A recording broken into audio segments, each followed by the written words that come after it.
అరుణ రామచంద్ర శాన్బాగ్ 38 సంవత్సరాల క్రితం తాను నర్సుగా పనిచేసిన ఆసుపత్రిలోనే అత్యాచారానికి గురైంది. అక్కడ పనిచేసే ఒక వార్డ్ బాయ్ కుక్కల్ని కట్టేసే గొలుసును ఆమె మెడలో వేసి ఈడ్చుకెళ్లి అత్యంత పాశవికంగా ప్రవర్తించాడు. ఈ కిరాతకపు సంఘటనతో ఆమె మాట పడిపోయింది. ఆమె కోమాలోకి వెళ్ళిపోయింది. ఒక్క మాటలో చెప్పాలంటే అరుణ ఇప్పుడు జీవోత్సవం. అదే ఆసుపత్రిలో 38 సంవత్సరాలుగా అదే మంచం మీద కదల్లేని స్థితిలో పడుంది.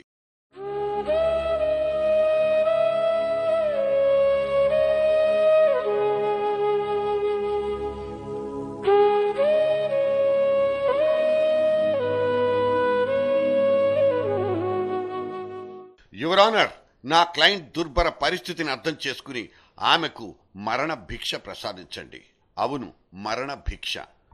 ఇది పోయిన ఏడాది సుప్రీంకోర్టు ముందుకు అరుణ తరఫున ప్రాధేయపడుతూ పింకీ విరాని అనే జర్నలిస్ట్ చేసుకున్న విన్నపం.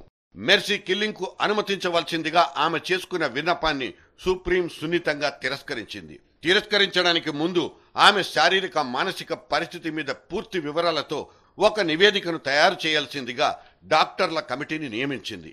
ఆ కమిటీ నివేదిక ఆధారంగానే తాము ఆమెకు మరణభిక్ష పెట్టలేమంటూ తీర్పు చెప్పేసింది. అరుణ తల్లిదండ్రులు చనిపోయి చాలా కాలమైంది. ఆమె బంధువులు చాలా మంది అత్యాచార సంఘటన జరిగిన తర్వాత ఆమెను బహిష్కరించారు. ఈ 38 ఏళ్లలో ఆసుపత్రి సిబ్బందే ఆమెకు అండాదండ. ఆమెకు సేవ చేయడాన్ని వాళ్ళు ఎంతో అదృష్టంగా భావిస్తారు. Right from 1973 till date, our nurses are taking care of Aruna Shanbag. Especially our student nurses are taking more care of Aruna Shanbag. Initial days she was very bad. She was in a critical condition. But maybe after giving the care by our students and giving the medical care by the KEM doctors. ఆమె మీద అత్యాచారం చేసిన వాడు 7 ఏళ్ల శిక్ష కూడా అనుభవించి ఎప్పుడో విడుదలైపోయాడు. అరుణ దీనస్థితిని చూసి ఆమె తరఫున పింకీ విరాని ఆమెకు ముక్తిని ప్రసాదించమంటూ కోర్టుని కోరుకుంది. ఇదో విషాద గాథ. మన దేశంలో తమ ఆరోగ్య పరిస్థితి క్షీణించి ఆ శరీరం పెట్టే బాధలు తట్టుకోలేక చాలా మంది తమను చంపేయండంటూ చేసుకుంటున్న విన్నపాలు విజ్ఞప్తుల సంఖ్య రోజురోజుకు పెరిగిపోతోంది. ప్రాణాంతక వ్యాధులతో బాధపడుతున్న వారితో పాటు అనేకానేక సమస్యలున్న వాళ్ళు కూడా తమ బాధల్ని భరించలేక ఇటువంటి కోరిక కోరుకుంటున్నారు. చేతులు కాళ్ళు ఏమాత్రం సహకరించట్లేదు. నేను బ్రతుకు చాలా దుర్భరమైనటువంటి జీవితం అనుభవిస్తున్నా. నేను ఎవరికి చెప్పుకోలేని పరిస్థితులు వేదన పడుతున్నా. ఈ కష్టాలని తట్టుకోలేక నేను ఒక అడ్వకేట్ని కూడా ఆశ్రయించాలనుకుంటున్నాను. మెర్సీ కిల్లింగ్ నన్ను చంపే ప్రయత్నం చేయాలని నేను ప్రభుత్వాన్ని వేడుకుంటున్నా.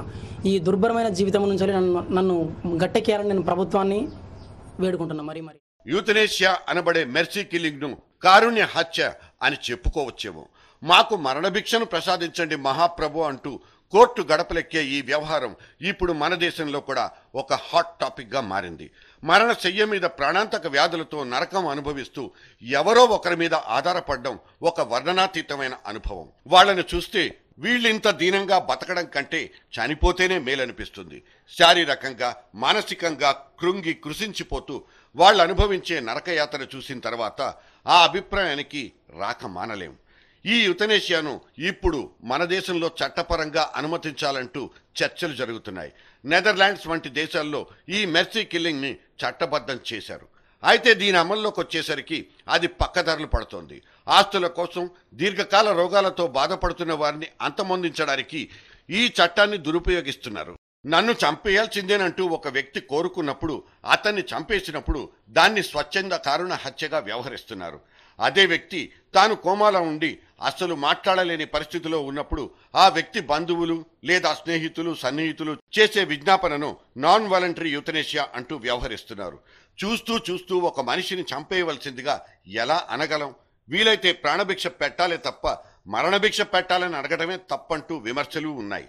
రాజ్యాంగం ప్రసాదించిన 21వ అధికరణం ప్రకారం ఒక వ్యక్తి గౌరవప్రదంగా జీవించడం అనేది హక్కు.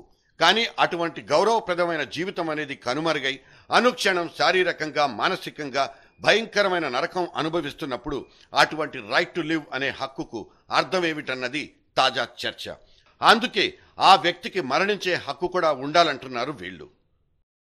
ప్రాణశిక్ష లేక మరణభిక్ష, ఏది ధర్మం?